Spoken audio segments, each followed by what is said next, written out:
Yardy, we're out. Oh, what a shot, right in the nipple. Thanks, Simon. Oh, he's getting ready for another one. Okay, well, anyways, this is serious reporting here. Sorry, I had to choke on that. We're asking drivers about 10th electric bump ups. What do you think about that? To be honest, I'm a pretty strong believer in you qualify where you qualify, and you earn the right to be in the final that you're in. So I don't think I'd like to see it come in. I think most people are quite happy with the fact that you get the overall at the end of the event.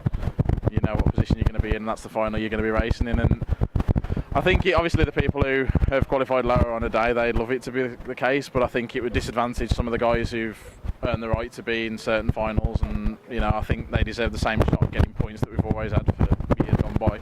I'm not against the sport moving on and different rules coming in, but to me I can't see it bringing anything better than what the format that we've got now. So what do you think about maybe increasing qualifying to 6 or 7 minutes and finals being increased a bit?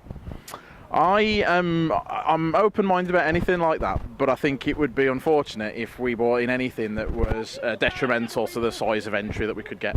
And I think that we have long days as it is anyway with 5-minute qualifiers, and we're getting 120 people that we're trying to get through in qualifying every day, every weekend. And I think that if we tried to push our luck a bit more and have 7-minute heats and stuff, I just worry about the impact it'd have on our entry, really. Well, there you go. That's what Tom Yardy thinks about those questions. Thanks, Tom. No problem, Dave. Cheers.